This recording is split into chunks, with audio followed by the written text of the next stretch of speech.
Hello, listeners. Welcome to Impact Club. May peace be upon you. I'm your host, Sabah Fatima. I'm a software professional and an advocate with a passion for ideas and inspiration. I grew up in Bangalore, India, and I'm currently based in the United States. In this podcast, I talk to individuals ranging from founders, professionals, authors to entrepreneurs. We discuss their journey, the impact of their work, lessons from their challenges, and action items for you, the listener. We will also be delving into various social, cultural, and economic issues with experts and enthusiasts. And today I have with me my dear friend, Sarah Mehmood. She is a young and optimistic author based in Bangalore, India. She has a master's degree in nutrition and a flair for writing. Her works revolve around love and spirituality, a theme that her young audience fondly relates to. She started her journey on Wattpad, an online reading and writing website, and 5 years down the line she has penned 4 novels, one of which is published as paperback. Sarah, I'm so happy to have you here with me. Welcome to Impact Club. How are you today? Thank you, Sabah. Thanks to you for inviting me over here. Alhamdulillah, I'm great. How have you been? I'm good too, and I'm so excited, and at the same time I want this to be beneficial to the readers. I mean, obviously your author and readers comes to my mind, but listeners. I want this to be Inshallah, beneficial. definitely. I know what this means to you, and you've started this with such a clean heart and a solid goal, and I hope it reaches bigger platforms, inshallah. Thank you so much. And tell me about you and your writing journey. How did it all start and what inspired you to pursue it? I stumbled upon writing by chance. I was in my undergrad back then. So up until school, I always scored well in English literature, and it happened to be one of my favorite subjects. But I Mm-hmm. didn't have the slightest idea that I could use this tool to impact lives. So when I stumbled upon Wattpad through a friend of mine, I initially began as a reader until one day I thought to myself that there are situations that we encounter in our day-to-day life, right? Yeah. So I wanted to bring this across to others. So I knew someone somewhere was dealing with similar affairs, and I wanted my decisions to reach them. I wanted my thoughts, my emotions, how I was coping up with my journey. Maybe they could benefit out of it. That was my first and foremost goal of writing. Reading had impacted me greatly. So I Mhm. wanted to be on the other side of the fence and see what it meant to write and touch lives. And you are a natural because I'm honestly bowled over by you, pun intended. That's such a nice way of framing it, Sabah. Honestly, because it takes a lot of courage to jump on the other side because a lot of us love to read, but it takes a lot of courage to start penning your own thoughts and starting That with is that. right. Definitely. It's like bearing out your soul in front of so many people and they Yes. read through you. And Yes. sometimes you're not even comfortable, but don't I believe in not limiting myself with that uncomfortable thought, because Hmm. I know if my writing can reach hearts, then I've achieved my purpose. Yes. So sometimes I feel I shouldn't address this topic, or this is very personal to me and I Hmm. shouldn't be saying it out loud. But then others are also undergoing this, and if I can give them a direction, then that's what it means. That's It's a awesome. gratifying journey. Yeah. And, you know, coming into that journey, tell me about your writing process. I know a lot of listeners want to get into that, so let's get into it. I address themes that I believe in. I observe my surroundings. I look at myself, those around me, and all these incidents, I frame it into a story.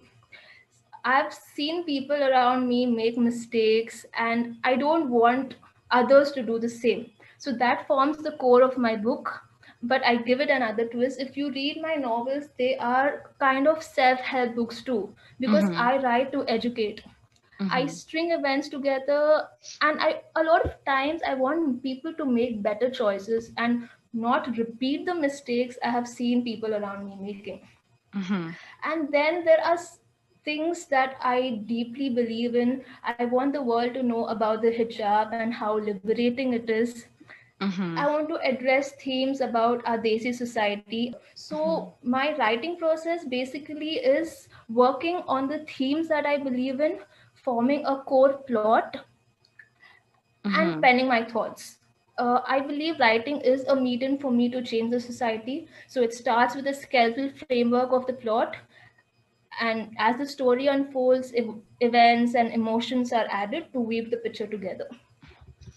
I mean, I think it's so gratifying to know that you have, not only decided to write, but do it for a purpose. And at the same time, Yes, you want to talk about things, you want to address issues, because a lot of times um, they get swept under the carpet, and we don't have, a right, lot of representation really when it comes to contemporary books exactly, of fiction, exactly, where I exactly. want to find a character that I really want to relate to, but on some level I can't, even though I want to. Yes, I know the struggle. That's why, when I had this idea that I can write a character who wears the hijab, who is a Muslim, who Hmm. lives life according to the Islamic teachings, yet she enjoys her moments in this dunya. It's not Hmm. like she is cooped up in a corner and she's living the sad life. So And she's a strong woman. when you get into this process, and when you have formed, a storyline, and so obviously you have to think about the conclusion or the take home message before you start, penning it down, or is there something else that you Right. do? Tell me about it. The take home message, I think I've written four complete novels, Alhamdulillah, so far, on to my fifth. And although the stories are different, the plot is different, the events are different, the ultimate goal is for my readers to know no matter how long the test, how bitter the journey, and how taxing the present moment is, you can survive this with the help of God. What is the most difficult thing about writing a plot? I would say coming up with the plot itself. So the challenge is to ensure that someone who very enthusiastically starts my book and reads the first chapter, they have to maintain that enthusiasm till the last chapter. And trust me, that's not easy because a lot of times readers lose interest midway. So to keep them hooked onto the journey and make sure that whatever I'm writing strikes a chord with the readers, that is very difficult. And also when people read my book, I want them to take back something with them. With every Hmm. chapter they read, there should be some lesson that they can imply in their life. So to subtly add that those lessons in my characters and in my plots without making it boring, to keep the pace interesting, uh, that gets a little difficult. Talking about tough issues and talking about tough phases in life, um, Hmm. what has been your what has been the toughest phase in your writing career? I would say when I was planning to publish Bold Over by the Broken, that was a very difficult stage. It was more than difficult, it was a learning stage. So I chose to self publish my work, and it was a Hmm. laborious task. I had to be my own editor, my own graphic designer. I had to run around for printing and stuff like Hmm. that, and I had to learn everything through scratch. So in a way, I was my own boss, but as Hmm. fancy as it sounds, you got to do all the dirty work too, right from scratch. So you You've have to got to be do all the work. disciplined. Yes, because self-publishing is it's a different journey on its own. Hmm. Hmm. And you don't have anyone over you to say, this is your deadline, I need this by this date. Nothing. You have to Hmm. set your deadlines, you got to be disciplined, committed, focused, put in that extra effort. And it's not easy, but alhamdulillah, it's worth it. It is worth it, because I know that you have impacted many lives, and a lot of people have found comfort through your books. Alhamdulillah, I'm glad you So think it so, is Sabha. worth it, That all keep helped. going. And we would honestly love to see more from you. Thank you for the encouragement. So, do you read book reviews? How do you deal with the claim or the criticism? I love reading book reviews actually. I love receiving comments. It gives me an insight into my reader's mind. So I'm always the one writing. But when I Mm-hmm. receive comments, it's like, okay, now I get to know what you are thinking. So when I receive praise, I do not like taking it to my head. So it's Mm-hmm. easier when I receive criticism, I don't take it to my heart. I happen to be my biggest critic, so it's highly possible that whatever comment I get, I've already thought through it. So it's always good to listen to others' views. You don't have to always agree to them, but you should respect them and see how you can learn lessons from it. Mm-hmm. For example, when you think about an idea or a thought Yes, yes, or a yes. plot point in your head, or just Yes. when you receive an insight, uh, you know, Hmm. about Right. yourself or I about, you know, do you write it down or do you, Yes, yes. I write it down, I pen it down, and I start thinking how I can develop this in my plot, how I can include it as a characteristic of my protagonist. It mm-hmm, really helps to keep the stories real. See, mm-hmm, all the stories are fiction, but if you want people to learn from them, you have to write real things, real life mm-hmm, events. So I'm mm-hmm, always on the hunt, I'm always observing, and whether I'm going out with my friends or having a conversation with my mom, mm-hmm.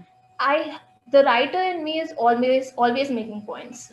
That how can I include this in my story? How can this thought, this optimistic statement reach more people?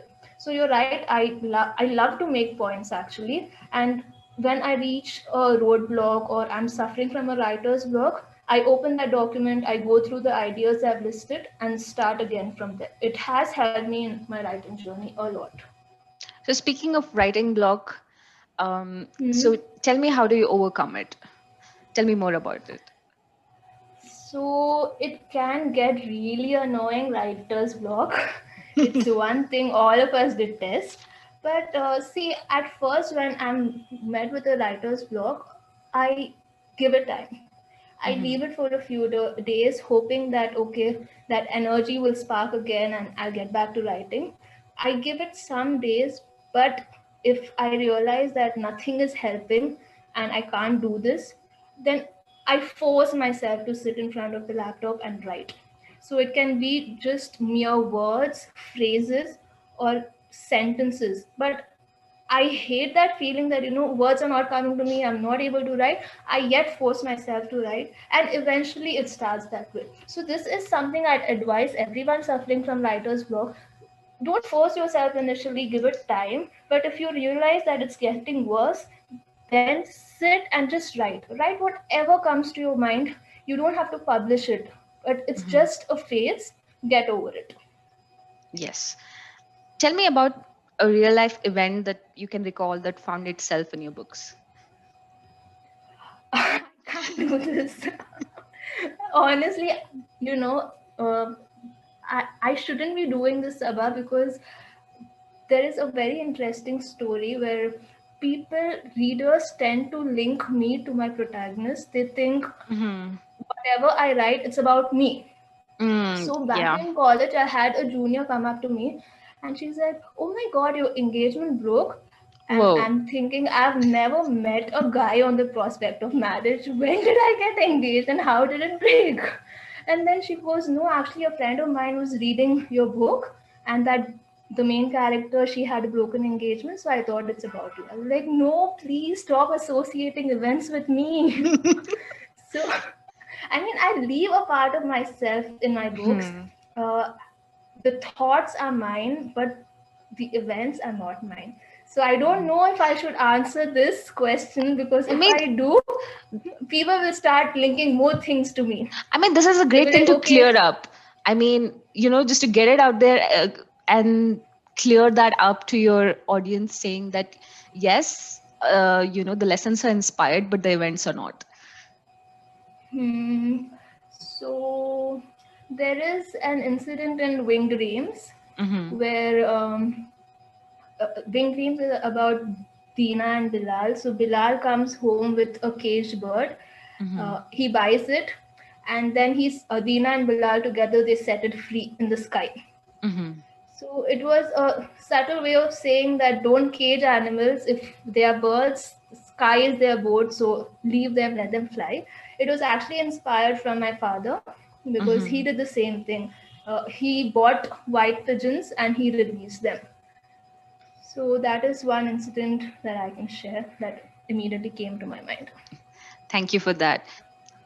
Talking about, say, aspiring writers, and now we see, a lot of young people as well as old people um, Right, starting out on this journey. So, what advice would right. you like to give to the aspiring writers? I would say if you want your words to reach people's heart, then you've got to write from heart. Mm-hmm. Writing, initially, it feels like it's stringing a bunch of words together, but the real deal breaker is the emotions you pour into them. If you observe famous writers and those writers that are loved the most, you'll realize it's how they make you feel things that you really like about them. People Mm-hmm. forget words with time, but how your post, how your writings made them feel, they're going to carry those lessons for a Mm-hmm. long period of time. So it's, you have to pour in your emotions, make people feel things. And Mm-hmm. social media, can it can make you assess your worth based on your followers. So it's a scam. Don't. Even if you have a Mm-hmm. few people who appreciate your work, who find meaning in your words, then you're doing great. And remember, writing is a creative field, so don't be fooled by numbers and stats. Don't Mm-hmm. go for the figures. That's amazing advice. And as someone who likes to think herself as a dreamer, what's one important realization you've had in your journey of accomplishing your dreams? There is an important realization. So people always encourage you to dream, and they say dream big because dreams are free. They are Mm-hmm. right, but what no one tells you is that the hustle comes with a price. Mm-hmm. You can build castles in the air, but when it's time to lay the foundations, you'll have to pay the price. And the price will be hard work, it'll be the grind, it'll be the determination you require, the faith, the discipline. Mm-hmm. So a lot of people let go of their dreams because they are not willing to put in that extra effort. They're not willing to walk that extra mile. And that's what I think differentiates the dreamers and the doers. And I just don't mean this in terms of work. It also uh, refers to the prayers you pray. At some point when your dreams feel far-fetched and distant, you're going to lose hope. Just go on, hold on to faith and just go on, because who knows, you're almost there, you're just a step away from the dream. Mm-hmm. See, dreamers, I say, are those who might sleep their way through their dreams. But if Mm-hmm. you're a doer and if you want to achieve your dreams, you're going to have to wake up early, you'll have to lift that blanket on a cold morning. That's the difference between ordinary and extraordinary. That extra, if you want to live that extraordinary life, you'll have to put in extra prayers and effort. And with that inspiring message, we have reached the end of this amazing discussion. Thank you so much, Sarah, for being here and sharing your journey with me and the listeners. Lovely time discussing this with you, and inshallah I hope to be back soon. There's so much that I have to talk on. I would love to have you And back. I cannot wait. inshallah, let's do this. Let's do this again. And with that, I hope to see you, the listeners, again on our next podcast. And see you then. Thank you so much for tuning in. Bye bye.